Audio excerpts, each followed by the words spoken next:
nearly 500 tariffs on imported goods will be scrapped, saving businesses $30 million a year in compliance costs.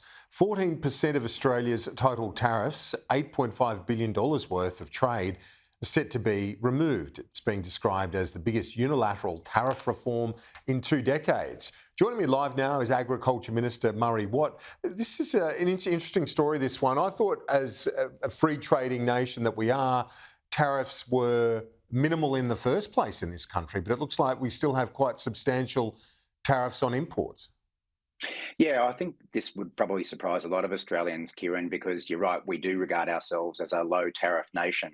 But despite the changes we have made through free to trade agreements, there do remain hundreds of what are called nuisance tariffs, things like 5% tariffs on things like toothbrushes, hand tools, fridges, dishwashers, all of those types of things that really serve no economic purpose. They don't protect Australian jobs. They don't bring the government in a lot of money, but they do create impediments to trade and impede our productivity. So that's the reason that Jim Chalmers has made this announcement today, which I fully support, to eliminate about 500 of these nuisance tariffs.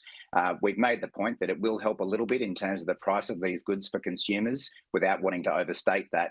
But more importantly, it will just ease that bureaucracy, reduce that red tape, and reduce the compliance costs for businesses facing it. So it's another step in our government's agenda to boost productivity. On another matter in your area of responsibility, there are 1,000 Vietnamese farm labourers coming into the country by the end of this year under the Coalition's former ag visa. You're going to honour this deal because the memorandum of understanding was signed with Vietnam before the election, so you're going to honour that deal. But then that's it. No, there's no more for the ag visa when it comes to the Southeast Asia and the region.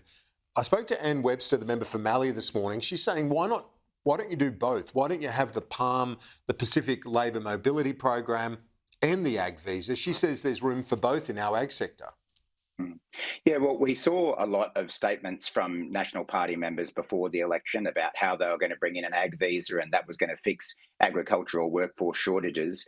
The harsh, cold reality is that not a single worker came in on those agriculture visas before the change of government. We have said that we would honour the agreement that the former government reached with the government of Vietnam, and that's why last week the Prime Minister confirmed that we will proceed with 1,000 Vietnamese workers coming into Australia to work on our farms. That's obviously good for our farmers, but it's also important in terms of knowledge transfer to farmers back in Vietnam when they go home.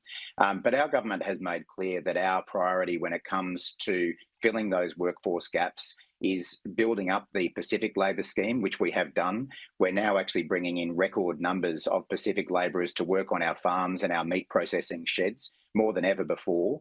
But equally, what we're also doing is investing in locals.